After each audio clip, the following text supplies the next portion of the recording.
మహిళల కోసం central bank of India ఇప్పుడు మీకు అందిస్తోంది గృహ రుణం. అతి తక్కువ వడ్డీ రేట్లకే ప్రత్యేక సెంటు గృహలక్ష్మి. పూర్తి వివరాలకు వెంటనే సంప్రదించండి 18003030. మేము సత్యసాయి వాట్సాప్లో కార్మికులము. నిన్న లేక మొన్న మేము సమ్మె విరమింపజేసినాము. సమ్మె విరమింపజేసే సందర్భంలో ఎస్సీ గారు డిఈ గారు మాకు ఇచ్చిన వాగ్దానాలు ఏమంటే స్కీమును ఉమ్మడిగా ఉంచుతాం, క్యూసీక్యూఏ విధానం రద్దయింది, పాత పద్ధతుల్లోనే మీ అందరికీ శాలరీసు ఈఎస్ఐ పిఎఫ్ అన్నీ కూడా కడతాము, ఖచ్చితంగా మీరు సమ్మె విరమించండి అని చెప్తే తర్వాత బోర్డులే కూడా డబ్బులు 30 కోట్లు ప్రభుత్వం విడుదల చేసింది. కాబట్టి మీరు సమ్మె విరమింపజేయండి, జీతాలు ఒక వారం లోపల వస్తాయంటే సరేలే ఆకలి బాధ అనేది ఉంది, అయినా 30 కోట్లు వచ్చింది మనకు వస్తుంది కదా అనే ఒక సదుద్దేశంతో అధికారులకు మాట విని మేము సమ్మె విరమింపజేసుకున్నాం. కానీ సమ్మె విరమింపజేసిన 24 గంటల్లోనే మళ్ళా ప్రభుత్వం వారు మమ్మల్ని మోసం చేసినారు, అధికారులు మోసం చేసినారు. ఇదిగో ఇక్కడ మెమో ఒకటి, క్యూసీక్యూఏ విధానంలో ఉన్నట్టుగానే స్కీమును 19 భాగాలుగా విభజించమని చెప్పేసి ఆ 19 భాగాలుగా చేసి స్కీమును శాఖోపశాఖలుగా విభజింపజేసేయండి, వర్కర్స్ అందరినీ ఒక దగ్గర ఉండేటట్టుగా చేయొద్దండి, దీంట్లో ఉండే 100 మందిని తగ్గించేసేయండి అని చెప్పేసి ఒక మెమో పంపించినారు విజయవాడ నుంచి గాయత్రి మేడం పేరు మీద. కాబట్టి ఇది చాలా దుర్మార్గమైన చర్య, ఇది మేము అమానుష్యము, వర్కర్లను కడుపు కొట్టే రీతిలో మళ్ళీ అధికారులు పోతున్నారు. మేము ఇది ఖచ్చితంగా ఈ మెమోను రద్దు చేయాలని చెప్పేసి మేము కోరుతా ఉన్నాం.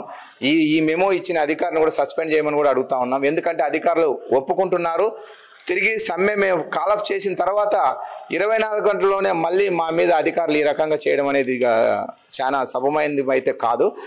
ఇది లింక్డ్ స్కీము. ఈ స్కీము శాఖోపశాఖలుగా విభజింపజేస్తే ఇది లింక్డ్ స్కీమ్ కాబట్టి పైన ఓడు రన్ చేస్తేనే అక్కడి నుంచి నీళ్ళు ఇక్కడ రావాలా.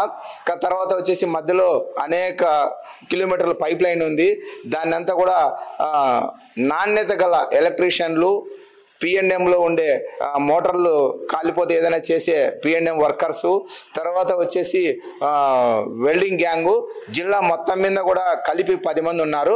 ఈ రకంగా విభజించడం వల్ల ఎవరిని తీసుకుంటారు, ఎవరు వస్తారు? ఈ సామర్థ్యం వచ్చేసి 400 HP మోటార్లు కలిగిన సామర్థ్యం కలిగిన మోటార్లు ఉన్నాయి. అనుభవం లేని చిన్న చిన్న కాంట్రాక్టర్లు వస్తే అంత పెద్ద వాళ్ళని పెట్టుకోలేరు. చిన్న ఎలక్ట్రీషియన్లు, చిన్న పిఎన్ఎం వర్కర్స్ని, తర్వాత వచ్చేసి ఫ్యాబ్రికేషన్ గ్యాంగ్ని తీసుకొని వచ్చి చేస్తే ఈ స్కీములు నిలబడదు, మోటార్లు ఖరాబ్ అయిపోతాయి. పనికిరానోడు ప్యానల్ బోర్డులో చైలు పెడితే ఏమవుతాయంటే అరకొరగా తెలిసిన వ్యక్తిని తీసుకొని వచ్చి ప్యానల్ బోర్డు రెడీ చేస్తే ప్యానల్ బోర్డు కాలిపోతుంది, స్కీమ్ కూడా కొలాప్స్ అయిపోతుంది, పైనుంచి నీళ్లు పూర్తిగా దిగుదలకు రావు, దిగువ ఉండే ప్రాంతాలకు నీళ్లు కూడా రావు. ఇది ఉమ్మడి స్కీమ్గా ఉండాలని మేము కోరుకున్నాం. అది మీరు హామీ ఇచ్చినారు, ఉంటుంది, ఉమ్మడిగానే ఉంటుంది, స్కీమును విభజించమని.